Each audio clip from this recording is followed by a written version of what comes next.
সম্প্রতি মারমা কিশোরীকে সংঘবদ্ধ ধর্ষণের অভিযোগে উত্তপ্ত হয়ে ওঠে পার্বত্য জেলা খাগড়াছড়ি। ঘটনার এক সপ্তাহ পরও পাহাড়ি এই জনপদে কাটেনি আতঙ্ক। এমন বাস্তবতায় সোমবার সকালে চট্টগ্রাম প্রেস ক্লাবে পার্বত্য চট্টগ্রাম সম্প্রীতি জোট সিএসটির সংবাদ সম্মেলন তুলে ধরা হয় 6 দাবি। বক্তারা বলেন, পার্বত্য চট্টগ্রামকে অশান্ত ও বিচ্ছিন্ন করতে দেশবিরোধী ষড়যন্ত্র চলছে এখনও। অভিযোগ, বিচ্ছিন্নবাদী সংগঠনগুলো পণ্য ও গুমের মাধ্যমে বছরে 700 কোটি টাকার চাঁদাবাজি করছে। 700 কোটি টাকা এরা বাৎসরিক আপনার চাঁদা উত্তোলন করে। সেই টাকা দিয়ে ওরা অস্ত্র কিনছে এবং বাংলাদেশকে বিচ্ছিন্ন করার জন্য ওরা গভীর চক্রান্ত চালাচ্ছে। আঞ্চলিক সংগঠনে অস্ত্রের মুখে জিম্মি করে পার্বত্য চট্টগ্রামের নাগরিকদের কাছ থেকে যে জিম্মি করে টাকা নেওয়া হয়, ওই টাকার পরিমাণটা বলছে 700 কোটি টাকা। তাদের অভিযোগ, সরকার 75% শান্তি চুক্তি বাস্তবায়ন করলেও স্থিতিশীলতা ফেরেনি পাহাড়ে।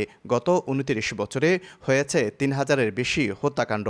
অতীতে যে সমস্ত সন্ত্রাসী কার্যক্রম, চাঁদাবাজি, গুম, খুন ইত্যাদি যে সমস্ত অপকর্ম কাজ করেছেন এবং করে যাচ্ছেন, বিশেষ করে পার্বত্য চট্টগ্রাম আঞ্চলিক সংগঠন ইউপিডিএফ জেএসকে আমি বলতে চাই, আপনাদের সমস্ত অপকর্মগুলো ত্যাগ করতে হবে এবং রাষ্ট্রবিরোধী, দেশবিরোধী, বিদেশি এজেন্সি নিয়ে আপনাদের যে সমস্ত প্রজেক্ট নিয়ে কাজ করতেছেন, পার্বত্য চট্টগ্রামে এই সমস্ত কাজগুলো আপনারা প্রত্যাহার করতে হবে। আমরা চাই পার্বত্য চট্টগ্রামের সম্প্রীতি আসুক, পার্বত্য চট্টগ্রামের মানুষ, পাহাড়ি, বাঙালি সকলে মিলেমিশে বসবাস করুক এবং পার্বত্য চট্টগ্রামের সকল প্রকার উন্নয়ন কর্মকাণ্ড সরকার করুক। ইউপিডিএফ ও জেএসএসকে দেশবিরোধী কর্মকাণ্ড বন্ধের দাবি জানান তারা।